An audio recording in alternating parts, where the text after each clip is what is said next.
Gak selesai sampai di Peralta, pemain kelas dunia ini ternyata jadi objek badai Kamanakang selanjutnya. Halo sobat bola sekalian, apa kabar semuanya? Semoga kalian semua sehat selalu. Jadi sekarang kita baru aja mendapatkan kabar yang cukup unik, seperti yang pernah kita bahas sebelumnya, yaitu terkait sindir-menyindir antara Persija Jakarta dan juga Persib Bandung. Itu kan sindir-menyindirnya terjadi gara-gara saga transfer yang mereka lakukan. Situasinya, mereka sama-sama merebutkan satu pemain yang memang jadi incaran. Kemudian mereka bikin video yang seolah pemain tersebut hampir datang ke kota rival, tapi nyatanya pemain tersebut malah datang ke kota lainnya. Dengan caption andalan, Badai Kamanakang. Dan sindir-menyindir tersebut yang paling terbaru tentunya terjadi di saga transfer Mariano Peralta. Yang sebelumnya, Peralta hampir berlabuh di Jakarta, tapi pada akhirnya dia lebih memilih City of Champions, yaitu Bandung. Nah, uniknya, situasi Badai Kamanakang tersebut ternyata gak selesai sampai Mariano Peralta. Karena saat ini, situasinya ada salah seorang pemain dari sebuah klub yang jadi objek Badai Kamanakang selanjutnya. Wow. Tentu kita semua penasaran sebenarnya apa sih yang terjadi, pemain dan klub apa yang jadi objek Badai Kamanakang selanjutnya. Tenang aja, kita bakal ngajak kalian buat bahas tentang topik tersebut. Pokoknya kita bahas tentang bagaimana situasinya, siapa pemainnya, apa klubnya, dan yang terpenting adalah apa dampak yang terjadi dari situasi tersebut. So, pastiin kalian tonton video ini sampai akhir bareng gua, Zidane Fatoni. Langsung aja kita bahas biar gak gitu-gitu doang. Tahu sepak bola.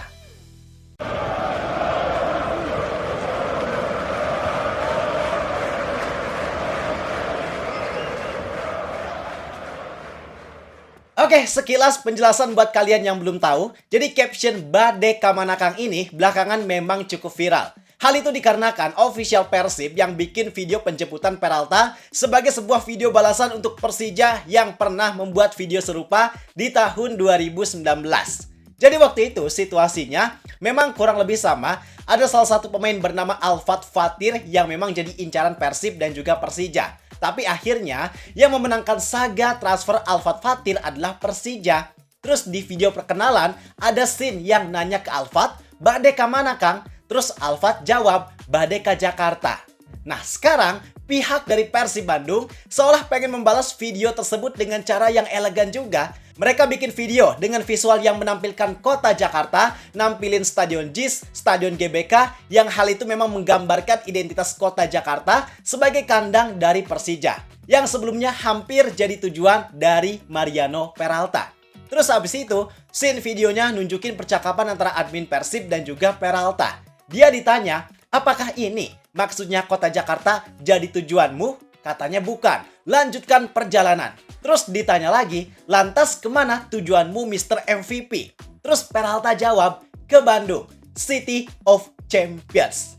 Idih, ngeri banget pak. Itu jadi sindiran yang sangat berkelas. Ditambah captionnya juga pakai kalimat Badai Kamanakang. Yang hal itu makin mempertegas bahwa video tersebut merupakan video balasan dari video sebelumnya yang pernah Persija buat ketika tahun 2019 di video perkenalan Alfat Fatir.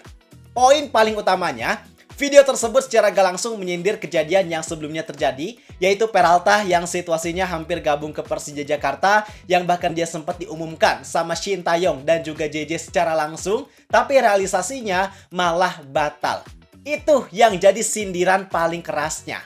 Selain sebagai sindiran, video tersebut juga menunjukkan bahwa Persib merupakan klub yang unggul dan hebat, apalagi dengan kalimat Bandung City of Champions. Seolah itu mempertegas bahwa destinasi yang dipilih oleh Mariano Peralta yang berstatus sebagai most valuable players di musim kemarin itu sangat cocok buat dia gabung ke kotanya para juara, yaitu Bandung. Jadi intinya, semboyan Champions yang disematkan memang bukan hanya sekedar semboyan, bukan hanya sekedar kata, melainkan itu adalah sesuatu yang nyata dan memang dilakukan oleh mereka. Nah, pertanyaannya sekarang, siapa sih pemain yang jadi objek Badai Kamanakang selanjutnya? Apakah ada situasi saga transfer yang serupa atau gimana? Sebenarnya, Badai Kamanakang versi sekarang itu bukan dilakukan dalam hal transfer pemain. bukan perebutan saga transfer pemain yang terjadi antara Persib dan juga Persija. Melainkan ini merupakan konten yang dibuat oleh salah satu klub asal Premier League alias Liga Inggris, yaitu Aston Villa. Wow, wow, wow. Kenapa Aston Villa tiba-tiba bisa ngikutin tren badai Kamanakang ini? Jadi sekarang Aston Villa memang lagi melakukan tour pre-season ke Indonesia. Mereka tanding lawan tim Liga Indonesia All-Star di tanggal 1 Agustus malam.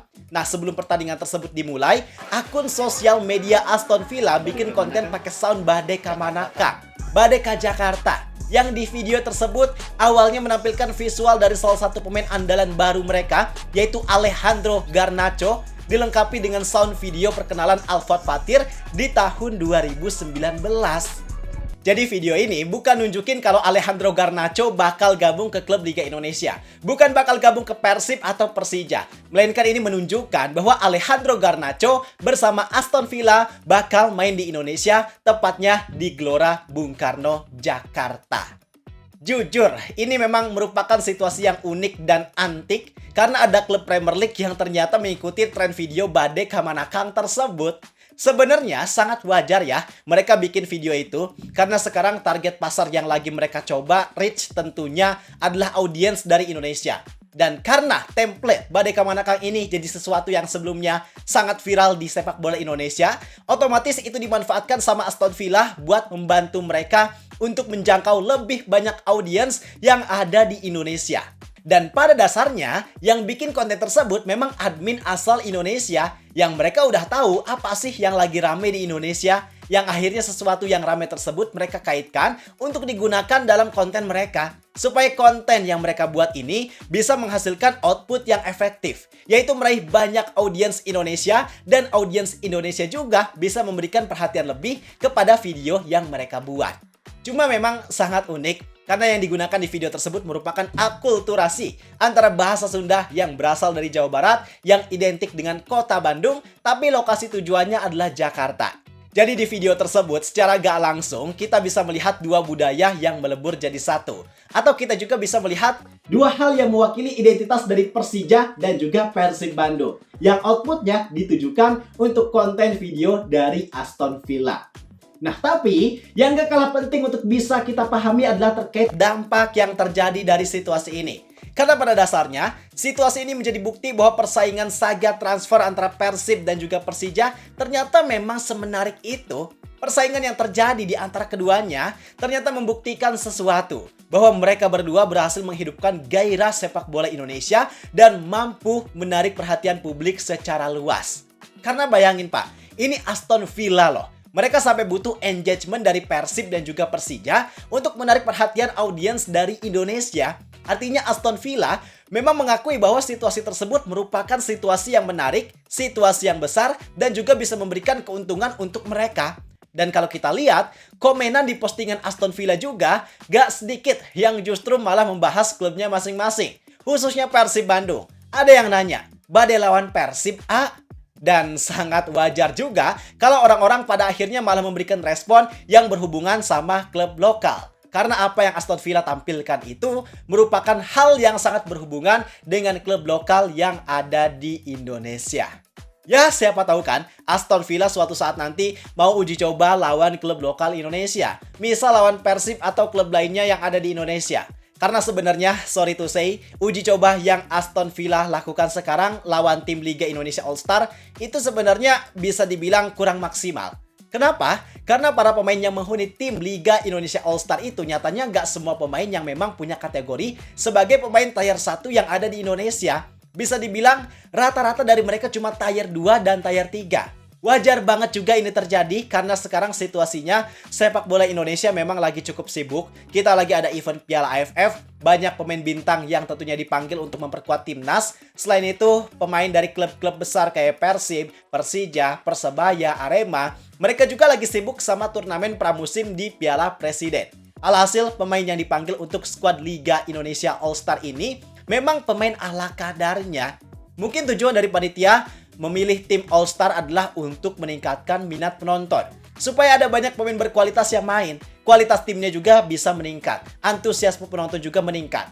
Tapi sayang, hal tersebut nyatanya gagal untuk bisa terrealisasi. Daripada ngebentuk tim All-Star, sebenarnya bakal lebih enak lagi kalau klub Eropa yang pre-season kesini lawan klub lokal aja, misal Persib Bandung. Mereka juga kan punya basis fans yang sangat besar. Ditambah lagi Persib juga jadi tim terbaik yang ada di Indonesia, maka harusnya situasi tersebut bisa bikin pertandingan bakal jadi jauh lebih menarik. Karena klubnya setidaknya bisa memberikan perlawanan. Karena mereka punya kualitas dan juga udah sering main bareng. Selain itu, ini juga bisa bermanfaat buat klub yang bersangkutan mendapatkan pengalaman berharga di pre-seasonnya. Cuma, tentu panitia juga punya maksud dan tujuannya tersendiri. Keputusan yang mereka ambil sekarang pastinya itu merupakan keputusan terbaik untuk mereka. Dan kalau kita bicara uji coba internasional klub lokal, bukan gak mungkin Persib juga bakal menyelenggarakan uji coba melawan klub yang ada di level atas. Menarik buat kita tunggu kabarnya gimana. Sekarang kalau pendapat kalian terhadap situasi ini gimana? Boleh tulis di kolom komentar. Gua rasa cukup sekian untuk video kali ini. Like dan subscribe-nya jangan lupa. Terima kasih. Gua Zidan Fatoni. Sampai jumpa di video berikutnya. See ya!